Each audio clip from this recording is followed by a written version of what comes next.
जबकि सिंध में बारिशों और सैलाब से 921 यूसीज मुतासिर हुई हैं। हैदराबाद डिवीजन में सबसे ज़्यादा 403 यूसीज मुतासिर हुई हैं। मवासलाती निज़ाम तबाह हो चुका है। 2300 किलोमीटर से ज़ायद सड़कें मुतासिर हुई हैं। सबसे ज़्यादा हैदराबाद में 20 पुलों को नुकसान पहुँचा है, जबकि सक्खर में 18 पुल ऐसे हैं जो कि मुतासिर हुए हैं। तो सिंध में बारिशों और सैलाब से 921 यूसीज मुतासिर हुई हैं, जबकि हैदराबाद डिवीजन में सबसे ज़्यादा 403 यूसीज मुतासिर हुई हैं। मवासलाती निज़ाम तबाह हो चुका है और 2300 किलोमीटर से ज़ायद सड़कें मुतासिर हुई हैं। सबसे ज़्यादा हैदराबाद में 20 पुलों को नुकसान पहुँचा है, जबकि सक्खर में 18 पुल ऐसे हैं जो कि सैलाब के बाइस मुतासिर हुए हैं।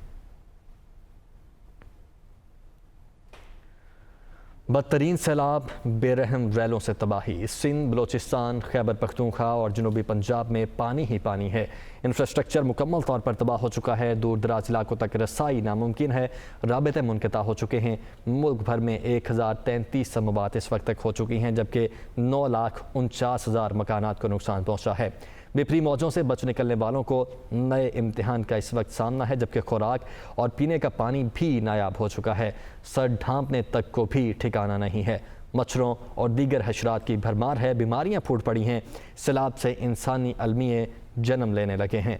मुतासरीन को खुले आसमान तले किसी मसीहा का इंतज़ार है। तो बदतरीन सैलाब है इस वक्त। बेरहम रैलों से तबाही हो चुकी है। सिंध, बलोचिस्तान, खैबर पख्तूनख्वा और जनूबी पंजाब में हर तरफ पानी ही पानी है। इंफ्रास्ट्रक्चर मुकम्मल तौर पर तबाह हो चुका है, जबकि दूर दराज इलाकों तक इस वक्त रसाई नामुमकिन है। राबते मुनक़ता हो चुके हैं और मुल्क भर में 1033 अमवात हुई हैं, जबकि 9,49,000 मकानात ऐसे हैं जिनको सैलाब की वजह से नुकसान पहुँचा है।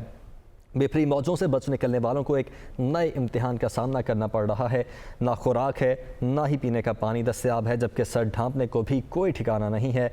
और मच्छरों और दीगर हशरात की भी भरमार है, जिसके बायस बीमारियां फूट पड़ी हैं। सैलाब से इंसानी अलमिए जन्म लेने लगे हैं और मुतासरीन को खुले आसमान तले किसी मसीहा का इंतज़ार है। इसी पर बात करने के लिए हमारे साथ मुख्तलिफ जगहों से रिपोर्टर्स मौजूद हैं। सवात से आमिर जमील, राजनपुर से नुमान बाबर और कोयटा से इब्रार अहमद ने हमें ज्वाइन किया है। सबसे पहले सवात का रुख कर लेते हैं। आमिर जमील हमारे साथ मौजूद हैं। आमिर, बताइएगा सवात में इस वक्त ताज़ा तरीन सूरत हाल क्या है? देखिए, जैसे कि आपने बताया कि दरियाए सवात की जो हाल है वो अब मामूल पर आना शुरू हो गई है। सैलाब जो है वो इस वक्त निचले दर्जे पर है। सुबह से ही जो पानी की सतह थी वो कम हो रही थी, उसके बाद से ज़िंदगी मामूल की तरफ आना शुरू हो गई है। जिन लोगों के घर जो हैं वो इस सैलाबी रेले में तबाह हो गए थे, वो वापस अपने घरों को आ रहे हैं। अपने नुकसानात का जायज़ा लिया जा रहा है और दोबारा से ये प्लान बनाया जा रहा है कि किस तरीके से अपने घरों को दोबारा से बनाया जाए। कई घर ऐसे हैं, कई देहात ऐसे हैं जिनके घरों में मुकम्मल तौर पर पानी चला गया था और सामान जो है वो मुकम्मल तौर पर ख़राब या तबाह हो गया या उस सैलाबी रेलों में बह गया है। यही सूरत हाल पूरे सवात में है। जहाँ जहाँ से दरिया सवात गुजरता है उसके इर्द गिर्द की आबादी जो है वो मुकम्मल तौर पर तबाह हो चुकी है। न सिर्फ घर बल्कि फसलें, खड़ी फसलें जो हैं वो तबाह हो गई हैं। सैकड़ों एकड़ ज़मीन जो है फसलें तैयार थी वो ख़राब हो गई हैं। होटल का कारोबार सवात में काफ़ी ज़्यादा है। तमाम के तमाम होटल जो कि दरियाए सवात के किनारे थे वो मुकम्मल तौर पर तबाह हो चुके हैं। लेकिन अब सूरत हाल ऐसी है कि जो इमदादी कार्रवाइयाँ हैं वो शुरू कर दी गई हैं। ऐसे सड़कें, पुल और जो ऐसे मकामात थे जो कि एक दूसरे से मकामात को जोड़ते थे, उनकी बहाली का काम शुरू कर दिया गया है। मेरे पीछे जो है वो इस वक्त मैंगोरा और मदियन की मेन रोड थी जो कि मुकम्मल तकरीबन 400 फीट तक टूट चुकी थी, लेकिन अब इसका मुतबादिल बना दिया गया है और ट्रैफिक जो है वो यहाँ पर बहाल कर दी गई है। इसी तरीके से मदियन और बहरीन के दरमियान की जो सड़क थी वो 3 मकामात से टूटी हुई थी, उसको भी अब जुज़वी तौर पर बहाल किया जा रहा है।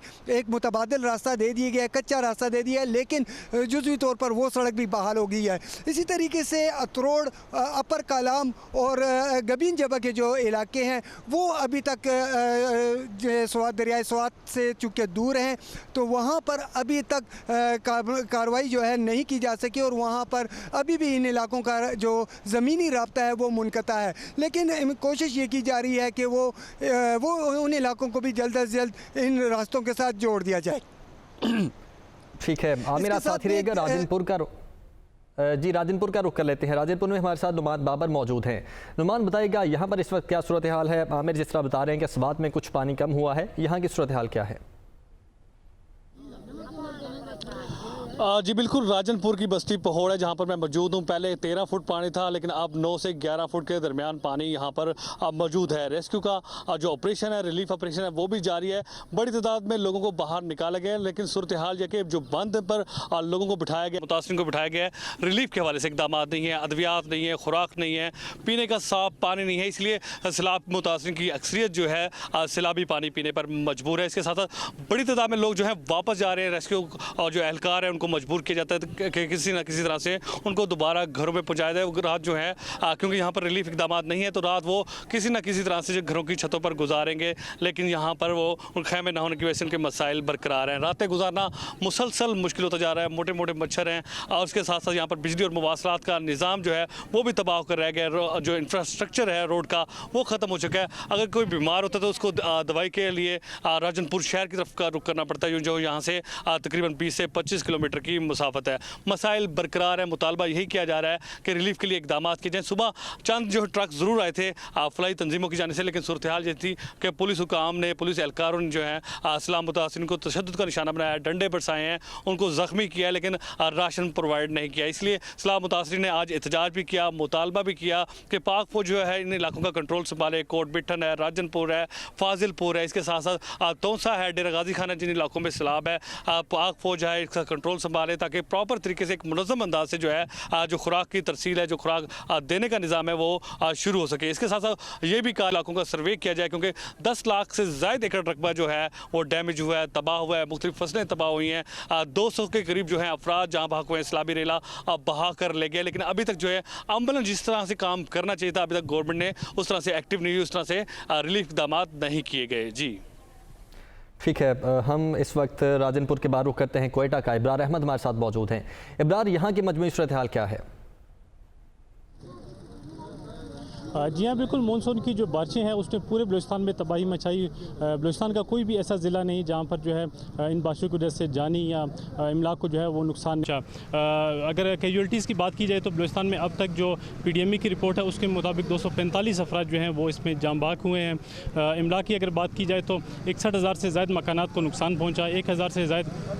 1,000 किलोमीटर से ज़ायद जो है वो सड़कें सैलाबी पानी में बह गई हैं। कई जगह पे जो है ब्रिजेज़ को नुकसान पहुंचा। कोयटा शहर में अगर बात की जाए तो यहाँ पर भी जो है कई ब्रिजेज़ को नुकसान पहुंचा। मैं इस वक्त मुंगली रोड पर एक खरोटाबाद का जो पुल है यहाँ पर मौजूद हूँ। इस पुल का भी तकरीबन 20 फुट का जो हिस्सा है वो सैलाबी पानी की वजह से बह गया है और इस इलाके का जो रब्ता है मशकी बाईपास से वो भी मुनक़ता हो चुका है।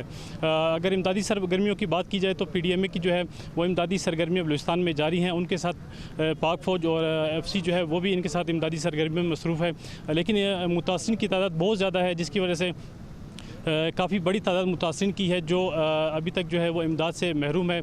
और मुतासिरीन का भी यही मुतालबा है कि इन्हें इमदाद जो है पहुंचाई जाए। बारिशें बलूचिस्तान में रुक चुकी हैं, लेकिन इसके बावजूद जो है कोयटा समेत जो कई ज़िला हैं उसमें गैस की सप्लाई मुअत्तल है और बिजली जो है वो भी कोयटा शहर में अभी तक जुज़वी तौर पर बहाल की गई है। लोड शेडिंग का दौरानिया काफ़ी ज़्यादा है और बलूचिस्तान का जो है वो दीगर अजला से जो ज़मीनी रब्ता है वो कई जगह से पुल टूटने या सड़कें बह जाने की वजह से मुनक़ता हो चुका है। जी ठीक है, यानी कि आस्ता आस्ता काम किया जा रहा है। आमिर, नुमान और इब्रार, आप सब लोगों का बहुत शुक्रिया और साथ ही साथ हमारे जितने भी दूसरे रिपोर्टर्स इस वक्त फील्ड में मौजूद हैं, यकीनी तौर पर उनको भी मैं सलाम पेश करता हूं, क्योंकि इस तरह के हालात में रिपोर्टिंग करना भी आसान नहीं। और यकीन है मुझे कि आप लोग रिपोर्टिंग के साथ साथ जिस हद तक किसी की मदद हो रही होगी ज़रूर कर रहे होंगे। बहुत शुक्रिया आप सबका।